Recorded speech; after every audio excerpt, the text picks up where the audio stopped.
के दुर्वासा जी वहां से चल दिए भगवान विष्णु के दर्शन करने। और जब भगवान विष्णु के दर्शन करने गए तो भगवान विष्णु ने दुर्वासा जी के गले में बड़ा सुंदर सा बढ़िया सा माला पहनाई। अब माला पहनाई तो बड़ा खुश हो गए दुर्वासा जी। अब वहां से आशीर्वाद लेकर के प्रणाम करके जब लौट करके आ रहे थे तो लौटते वक्त गजेंद्र पर सवार, ऐरावत पर सवार इंद्र को देखा। बड़ा सुंदर झांकी थी, बड़ा सुंदर पोशाक, गले में माला नहीं थी पर श्रृंगार बड़ा सुंदर था।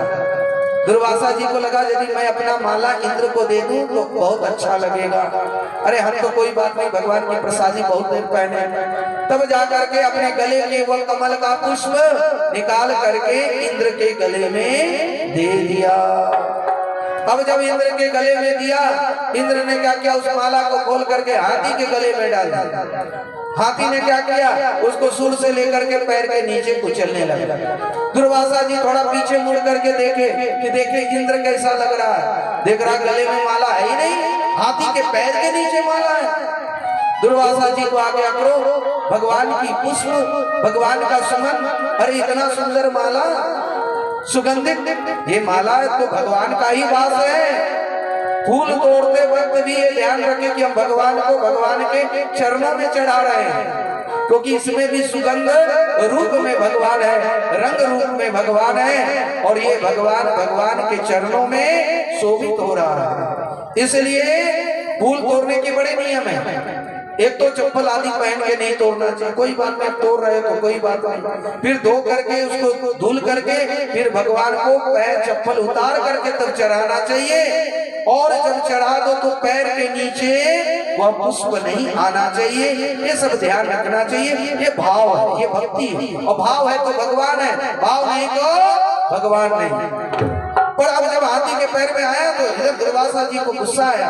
ए इंद्र, तू जिस पद पर है पद का अभिमान आ गया है, और जिस पद के अभिमान से तू इस तरह का कार्य कर रहा है तो तेरा ये पद, ये इंद्र का आसन अब तेरे पास नहीं रहेगा। जा मेरा ये श्राप। और वृथा न जाए देव ऋषि वाणी। संतों की वाणी आज तक खाली नहीं गई, भक्तों की वाणी खाली नहीं गई, वचन सिद्ध होता ही। अब जब देखा कि गुरुजी नाराज हैं तो दैत्य लोग चढ़ाई करने के लिए शुरू कर दिए। अब जब दैत्य लोग चढ़ाई किए तो क्या हुआ, यदा दुर्वशा शापक स इंद्रो लोकस्य नृपः दीनश्रीवीत निःश्रेयः। वह तेजहीन श्रेयहीन हो गए और स्वर्ग का राज्य से हाथ धो दिया, और स्वर्ग के राज्य पर दैत्यों का राज्य हो गया। कहते हैं जब गुरु मेहरबान तो गधा भी पहलवान। जब बड़ों का आशीर्वाद होता है तो छोटे बच्चे ऐसे ही उछलते हैं। देखो राम जी का आशीर्वाद जब हनुमान जी पर था तो बिना पुल बनाए ही लंका पहुंच गए, और राम जी को पुल बना करके जाना पड़ा। इसीलिए कहा गया, गोस्वामी ने कहा, स्वामी से सेवक बड़ा जो न करे अभिमान, असेतु बांध रघुबर गए कूद गए हनुमान। हनुमान जी कूद गए राम का नाम लेकर के, क्योंकि उनके सर पर राम जी का आशीर्वाद था। इसलिए आज भी भक्त देखो जय श्री राम ऐसा बोल करके कोई भी कार्य कर लेते हैं। और आज ये जय श्री राम का नारा, ये जो भक्ति की धारा हर घर में भगवा की जो ये छाप, ये छूटनी नहीं चाहिए। आज भी विवेक राज को हिंदू जो है बजरंग दल के वो अध्यक्ष भी हैं इस जिले के, तो उनको बुलाए शायद कल या परसों आए। तो ये जो भगवाधारी लोग हैं, युवक लोग हैं, ये भगवा छूटना नहीं चाहिए। हर घर में ये भगवा आनी चाहिए। और यदि हिंदुत्व ही नहीं बचेगा तो फिर कथा कहाँ करेंगे। और ज्यादा दिनों की बात नहीं है, आज से 500 वर्ष आप कथा नहीं कर सकते थे भारत में, आप भजन कीर्तन नहीं कर सकते थे। उस समय विधर्मियों का राज्य था, नाम ही ले लेते मुसलमानों का राज्य था, क्योंकि 300 वर्षों तक तो अंग्रेजों ने राज्य किया, 200 वर्ष और उधर 300 वर्ष मुसलमानों का, तब जा करके आज हिंदू बोलने में भी हम लोगों को थोड़ा डर लगता है, भय लगता है। अब तब जा करके कुछ हिंदू राज्य के बारे में चर्चाएं हो रही है। और उस मुस्लिम के राज्य में कोई कीर्तन नहीं कर सकता था, कोई भजन नहीं कर सकता था, ये पूरे भारत भूमि पर उनका ही राज्य था। और कई हिंदुओं को तो जबरदस्ती मुसलमान बनाया गया, आज भी बहुत से मुसलमान वो हिंदू ही हैं।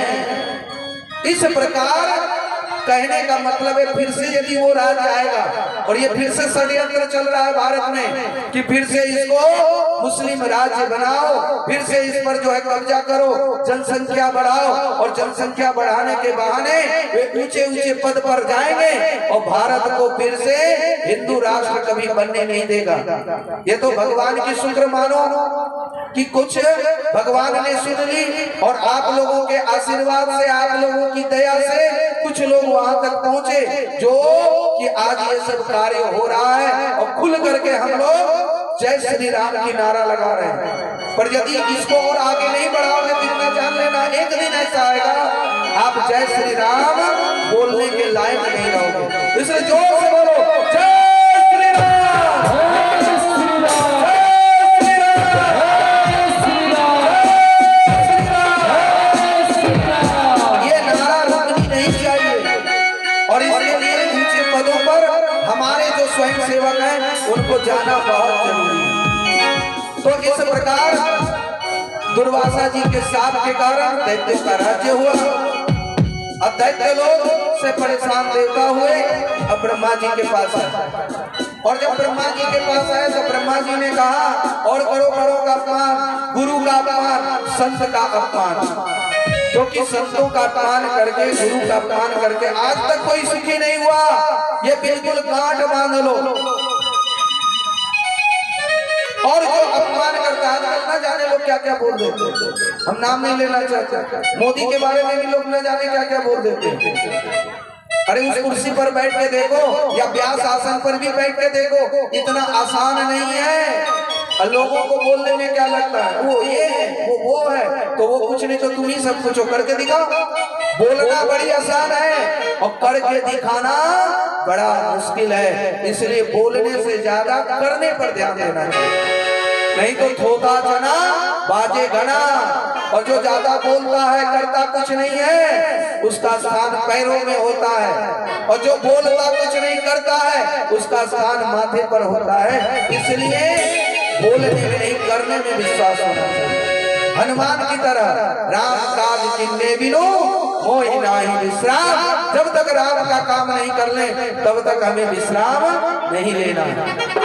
और आप सब भी राम काम किए बिना विश्राम लेना चाहिए जब तक राम का काम ना हो। और राम का काम क्या है? अपने इस भारतवर्ष में इसको हिंदू राष्ट्र बनाना, ये राम का काम है। इसको फिर से राम राज्य लाना होगा, हर घर में भगवा छाना होगा और जय श्री राम बोलना होगा। कई लोग कहते हैं भारत में रहना है तो जय श्री राम नहीं बोलेंगे। अब बताओ, तुम्हारे घर में हम रहें और तुम्हारे हिसाब न चले, ये अच्छा है क्या? जो जिसके घर में रहेगा उसके हिसाब से चलना होगा। कहते ये घर क्या हिंदुओं का है? अरे हिंदुओं का ही है, ये हिंदुस्तान है। और किसी का घर है तो उसने अपना घर का बंटवारा कर लिया, वो रहे। इसलिए इस हिंदुस्तान में राम राज्य होकर के ही रहेगा, और यदि रहना है तो जय श्री राम कहना ही होगा। जय श्री राम, जय श्री राम, जय श्री राम, जय श्री राम, जय श्री राम, जय श्री राम। एकदम इस संकल्प को दृढ़ बनाए रखिए तो एक दिन राम राज्य हिंदू राज्य जरूर। पर इसके लिए युक्ति बनानी पड़ेगी। ब्रह्मा जी ने कहा देखो तुमको फिर से राम राज्य स्थापित करना है, स्वर्ग के राज्य पर आरूढ़ होना है, तो एक काम करो दुश्मनों से भी हाथ मिलाना पड़ेगा। ये ब्रह्मा जी बता रहे हैं। ब्रह्मा जी ने बताया कि देखो एक बक्से में एक चूहा पहले से ही घुसा पड़ा था, पर संजोग से उस बक्से में, लकड़ी के बक्से में एक सांप भी घुस गया। अब सांप घुस गया और उस बक्से को बंद कर दिया सेठ ने। अब वो सांप निकले तो कैसे निकले, और उस सांप को निकलने का कोई मार्ग नहीं सूझ रहा था। तभी उसकी नजर चूहे पर पड़ी, और जब चूहे पर पड़ा तो चूहे को देखते ही सांप ने कहा, मामा राम राम। देखो राम राज्य लाना है ना, तो थोड़ा दुश्मनों को भी अपने तरफ मिलाना पड़ेगा। एकदम से सीधे लाठी लेके नहीं, बड़ा प्रेम से राम राम करो, प्रेम से। और चूहा सोचा ये मेरा जानी दुश्मन जब देखो गप से खा लेता है, हमको मारने दौड़ता है, और आज हमको राम राम कर रहा है, क्या बात है। देखो नमन नीच की अति दुखदाई, ये गांठ बांध लो। दुष्ट व्यक्ति ज्यादा प्रणाम करे, ज्यादा राम राम करे, तो ये समझ लो दुख के दिन आने वाले हैं। इसलिए दुष्ट लोग प्रणाम करे तो थोड़ा सावधान हो जाना, एकदम से सजग हो जाना। आज जैसे राम राम किया तो चूहे ने कहा, भांजा क्यों इतना प्रणाम कर रहे हो। कहा, मामा ऐसी बात है कि तुम हमारे लिए घर बनाते हो, अब दुश्मनी खत्म, हम सब दिल में रहते हैं, और आप घर बनाते हो, इसलिए अब तो बस आप घर बनाओ, हम रहें, अब दोनों की झगड़ा खत्म, अब कोई किसी को नहीं मारेगा, लड़ाई झगड़ा नहीं करेगा। जब इस तरह से करने लगे, जब इस तरह से कहा कि देखो हम तो पूरे फंस गए इस बक्से में, अब कैसे बाहर निकलेंगे भगनारा। कहा, मामा अब तो बाहर निकलना बहुत मुश्किल है। तब जाकर के चूहे मामा ने कहा कि अब ज्यादा हम यहाँ पर देर नहीं रुकेंगे। अरे भांजा मेरे हाथ का कमाल देखो, अभी हम कटर कटर करके जो है जल्दी से इसे चूहे में छेद करेंगे, फिर तो मामा भांजा बाहर की सैर करेंगे।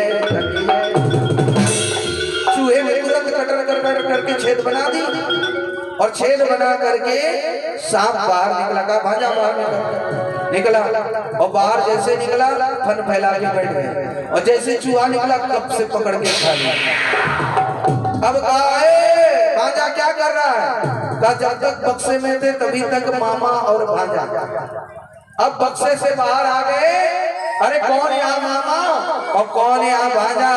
ये तो जब तक उसके अंदर थे तभी तक हाथ जोड़े थे, अब कोई कुछ नहीं, तो तब से खा भी लिया, और काम भी हाथ जोड़ करके बना लिया।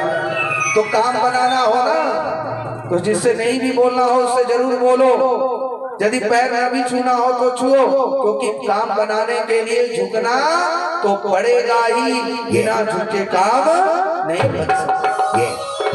यही बुद्धि अपनाई, और बुद्धि अपना करके जो है वह देवता लोग दैत्यों के पास गए, और दैत्यों के पास जाकर के कहने लगे, हरियोपि संदेह सतिकार्य गौरव अहि मूषक बल देवा हर्तस्य पदवी ततः। वो मूषक और सांप से शिक्षा लेकर के ब्रह्मा जी से पहुंचे, और दैत्यों को कहने लगे, भैया राम राम। दैत्य सोचने लगा, ये मेरा जानी दुश्मन राम राम कब से करने लगा। हाँ भाई क्या बात है। तब जा करके देवताओं ने कहा, देखो भाई हम लोगों के पिता एक ही है कश्यप, भले माँ दो है, तुम अदिति के पुत्र हो और हम अदिति के पुत्र हैं, फिर लड़ाई किस बात की, पिता तो एक ही है।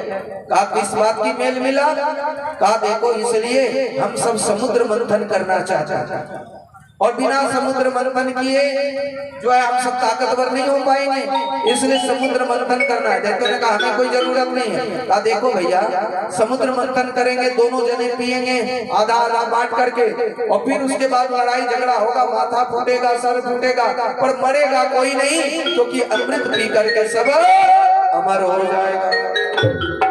दैत्यों को ये बात बात तो पते की है, दोनों मिल करके काम करेंगे और 50-50 बांट लेंगे। आजकल का काम ऐसे ही चलता है, 50-50, बस कोई भी काम करो आधा हम आधा तुम। तो देखो काम के पीछे कितने लोग लग जाते हैं। और जब तक देखता कि अपना लाभ नहीं हो तो कोई नहीं लगता। जब तक किसी को अपना लाभ ना दिखाई दे, और जब इसमें लाभ दिखाई पड़ेगा तब देखो जग भी होगा यहाँ और बहुत कुछ होगा। और हम कहते हैं जग करो, लाभ तो दिन दुगुना रात चौगुना होगा। आप 100 रुपया यज्ञ भगवान में लगाएंगे, भागवत भगवान के लिए लगाएंगे, आपको 1000 ना मिले तो फिर कहना बाबा ऐसे ही बोलता है, श्यामा गोपाल बस अपना लेने के लिए 100 रुपया बोलता है। क्योंकि यज्ञ भगवान का ये शास्त्र में लिखा है कि जितना उनको देंगे एक के बदले 100 दिलाते हैं यज्ञ दे। एक के बदले वो 100 देते हैं, पैदा अनाज करते हैं भगवान यज्ञ से, और एक के बदले 100 दिलाते भगवान यज्ञ से। तो ये तो है कि भगवान कहते तू मेरे लिए 1 कदम चल, हम तुम्हारे लिए 100 कदम चलने को तैयार है। तो इस प्रकार 50-50 की बात हुई। समुद्र मंथन के लिए मछली लाने गया, बासुकीनाग को भी दल तैयार किया। जब मंदराचल पर्वत को उठाया तो धड़ाम से गिर पड़ा। जब तो दैत्य घबरा गए, अरे क्या हो गया? 2-4 दैत्य वहीं चकनाचूर होकर के चटनी चाटने लगे। दैत्यों ने कहा ना बाबा ना, ये 50-50 के चक्कर में बड़ा झंझट है, हमको नहीं चाहिए 50, तू ही पूरा 100 ले ले, हमसे ये कार्य नहीं होगा। अब देवता लोग सोचने लगे, हे प्रभु कैसे ये कार्य होगा, इस कार्य को कैसे आगे बढ़ाएं, किस तरह से आगे लेकर के जाएं, इसलिए आप इस कार्य को आगे बढ़ाइए। और आगे बढ़ाने के लिए आप ही सहयोग करो। देवता ने कहा तुमने काम झट से प्रारंभ कर दिया, पर गणेश भगवान को मनाया ही नहीं। और गणेश भगवान ने ये विघ्न बाधा खड़ा किया है। गणेश मतलब होता है जो ग्राम का प्रधान, जो गणों का अध्यक्ष, वही है गणेश, गणों का ईश। और उनको बिना पूछे आप कोई भी काम करोगे तो विघ्न आएगा ही। इसलिए आइए यहाँ के जो देवता है उन देवताओं में गणेश जी को आह्वान कर लें ताकि विघ्न बाधा ना आए। जय जय जय गणनायक, जय जय विघ्नविनाशक,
कर्म फलितं वार्षिकं न गृहत्ययं वै पुरंजनादिकम्। जब गणेश जी की स्तुति की, गणेश जी भी सहायक हुए, भगवान ने अपना गरुड़ भेजा और गरुड़ पे सवार होकर के मंदराचल पर्वत को समुद्र में ला करके स्थित की। अब जब वह एकदम नीचे जाने लगा तो भगवान ने कच्छप अवतार लिया और कच्छप अवतार लेकर के उस मंदराचल पर्वत को अपने पीठ पर आरूढ़ किया। बोले कुर्मा अवतार भगवान की जय हो, कच्छप अवतार भगवान की जय हो। अब तो अवस्थित हो गया, बासुकीनाथ की नेति लगी और उस नेति का रस्सी बना करके देवता लोग आगे लगे और दैत्य पीछे लगना नहीं चाहा। कहा हम क्या छोटे बाप का बेटा है जो हम पीछे लगेंगे, हम लगेंगे तो आगे नहीं तो चले।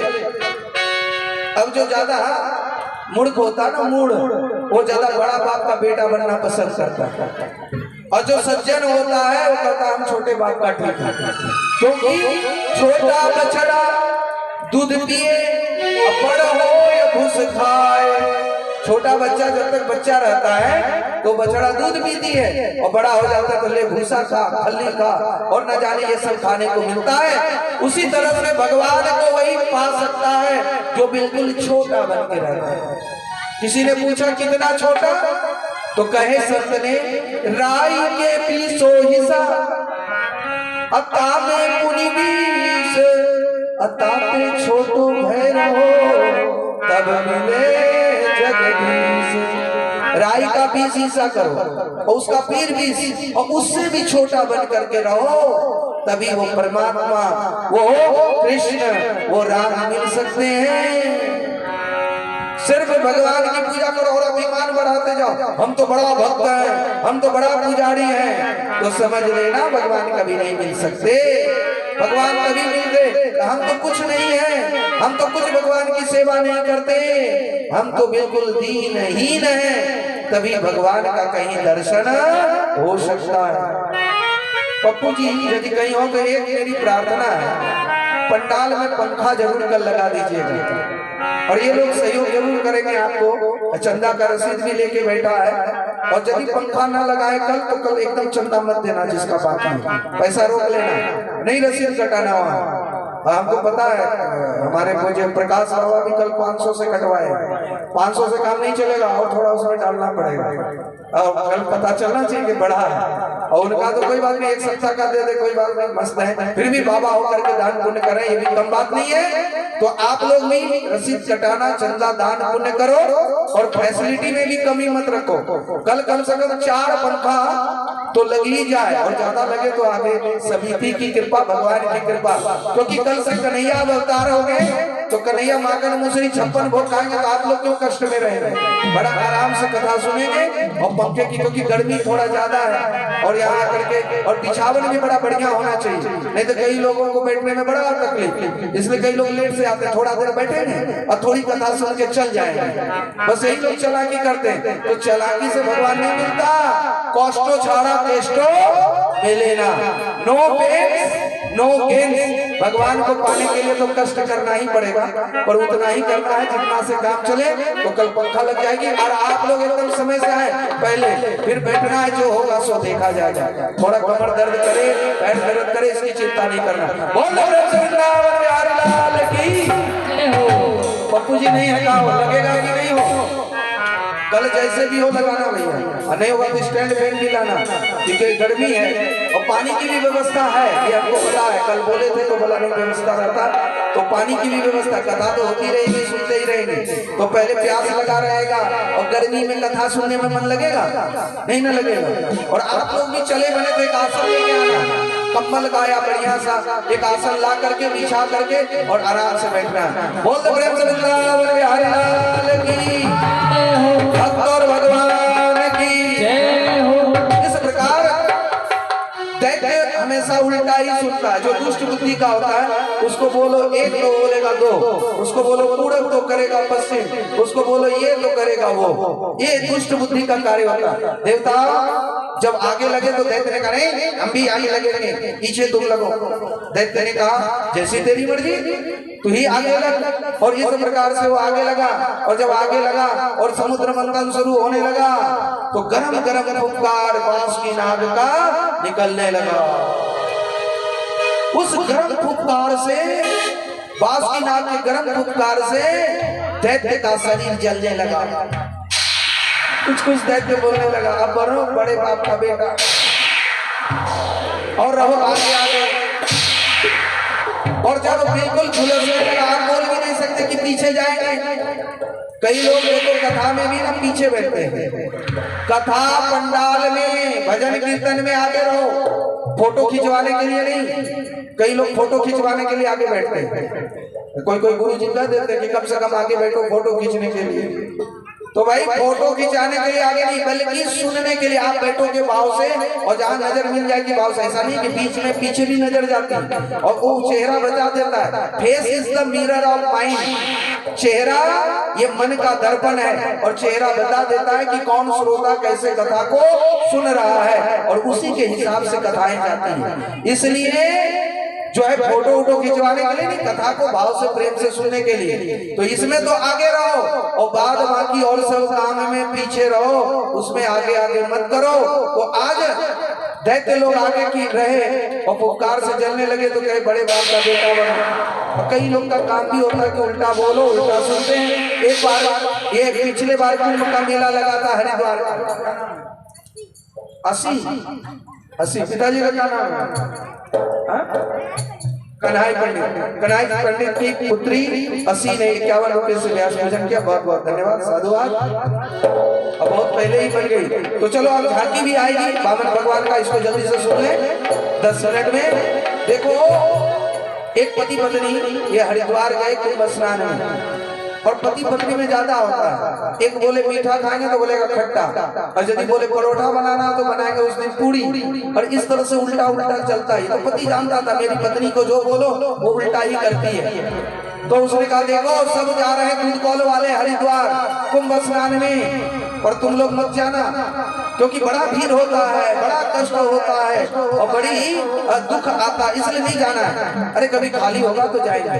अब वो सब जाएगा दूध कौल वाला, मंगल हाट का और तालझाड़ी वाला, हम ऐसे ना जाएंगे, ना ना ना हम भी जाएंगे। और पति ये चाहता है, ये चाहता है। अरे भाई इतना ही मत मार दो।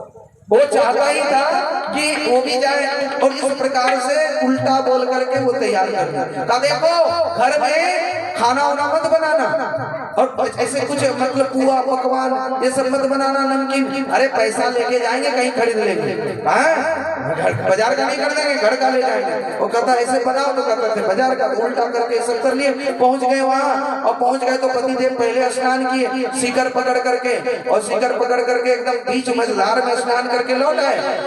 और जब लौट आए तो पत्नी स्नान करने के लिए जाने लगी। तभी पति ने कहा अरे भगवान आगे मत जाना, बड़ी तेज धारा है, हम मुश्किल से बचे हैं, आगे मत जाना।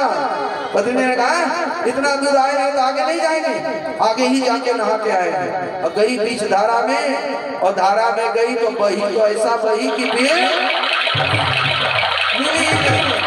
एनडीआरएफ वाले आए, बड़े जाल फेंक लेकर के, बड़े बड़े जाल लेकर के आए। और जब बहुत छानबीन करके नहीं मिला तब पति परेशान होकर के बोली, पति ने बोला कि जीवन भर ये उल्टा की है, उल्टा सुनी है, इसलिए उल्टा ही बनी होगी, इसलिए इधर जाल फेंको उधर क्या जाल फेंक रहे, ये जरूर उल्टा बनी होगी।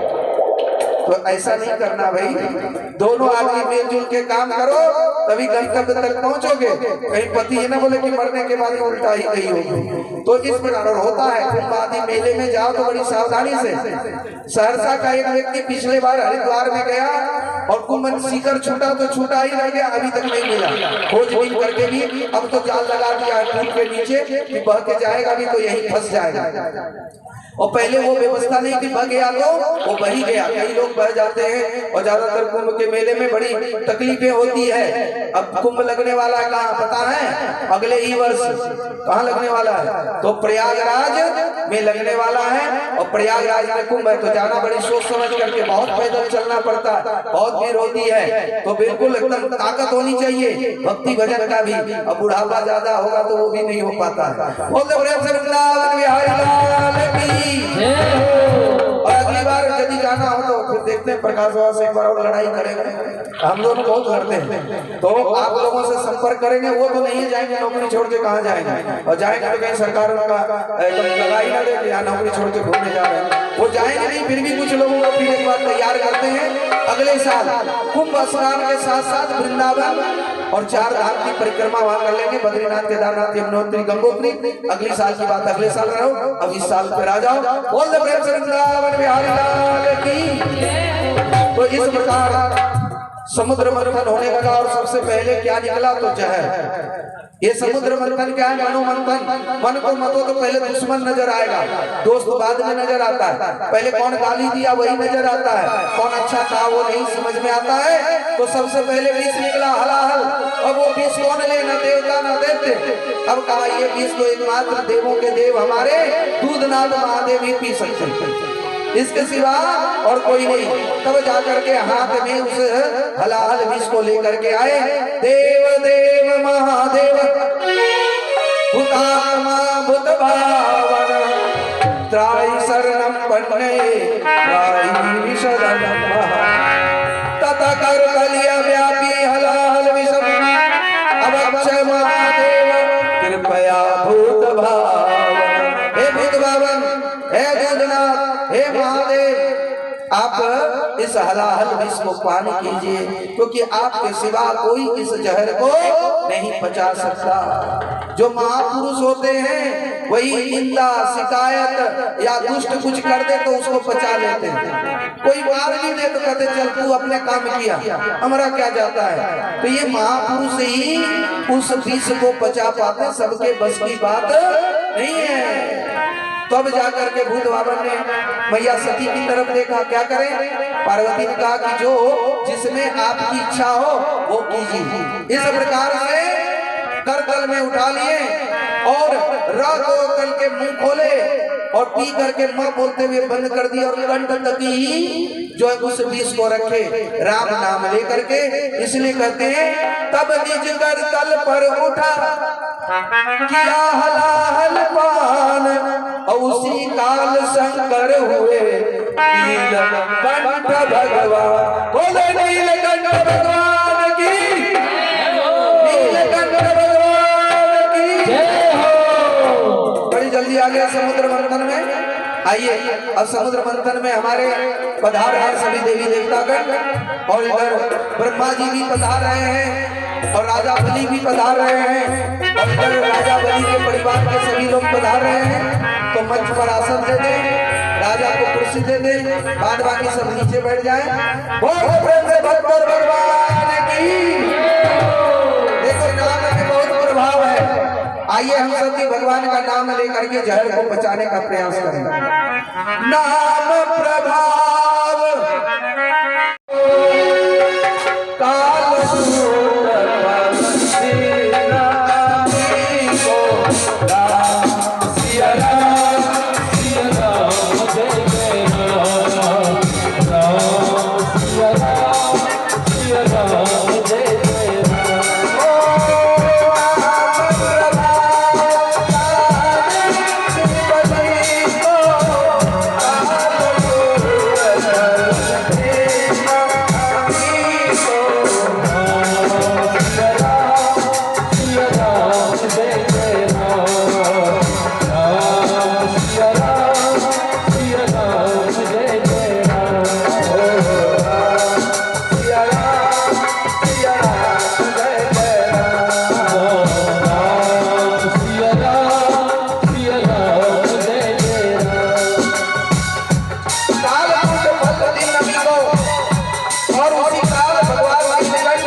कि देखो पहला अच्छा फल मिला है तो इसको अपना उपयोग नहीं करना चाहिए, बल्कि इसको साधु संतों या दूसरों को दान में देना चाहिए।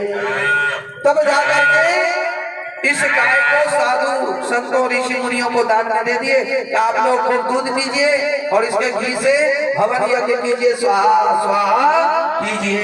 इस प्रकार गौओं को तो दान दे दिए। फिर समुद्र मंथन हुआ तो चंद्रमा निकला। जब चंद्रमौली निकली तो दोनों ने विचार किया, देखो भोलेनाथ को जहर दिए, माथा गर्म हो गया होगा, चंद्रमा शीतल होता है, क्यों ना भूत भावन दूधनाथ महादेव को दिया जाए। तो उस चंद्रमा को दूधनाथ महादेव नीलकंठ भगवान को दिया गया। फिर जाकर के समुद्र मंथन हुआ तो उच्च श्रवा नामक घोड़ा निकला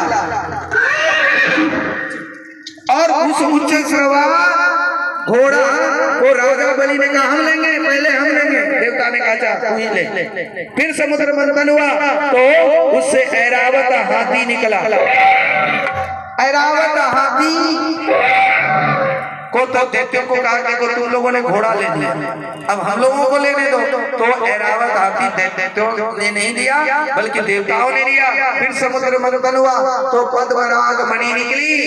सभी ने कहा देखो विष्णु भगवान ने भी सहायता की थी, तो विष्णु भगवान के गले में ये मणि जानी चाहिए और इस प्रकार से वह मणि भगवान विष्णु के गले में डाल दिया गया। विष्णु के कंठ में सुशोभित होने लगी। बोल दो लक्ष्मी नारायण भगवान की। फिर समुद्र मंथन हुआ तो पारिजात का फूल कल्प वृक्ष निकला और उसको स्वर्ग में स्थापित कर दिया कि जो भी जीतेगा वह जो है उस पारिजात के वृक्ष का उपभोग करेगा। आगे समुद्र मंथन हुआ तो रंभा आदि अप्सराएं निकली और रंभा आदि अप्सराएं जो है वह स्वर्ग में रहेगी। और इस प्रकार से समुद्र मंथन में अंत में धन्वंतरी भगवान हाथ में अमृत का कलश लेकर के प्रकट हुए। बोले धन्वंतरी भगवान की, धन्वंतरी भगवान की। और जैसे अमृत कलश लेकर के प्रकट हुए कि बस अहम पूर्वम अहम पूर्वम अहम पूर्वम यानी सब लेकर के झगड़ा करने लगे। अहम पूर्वम अहम पूर्वम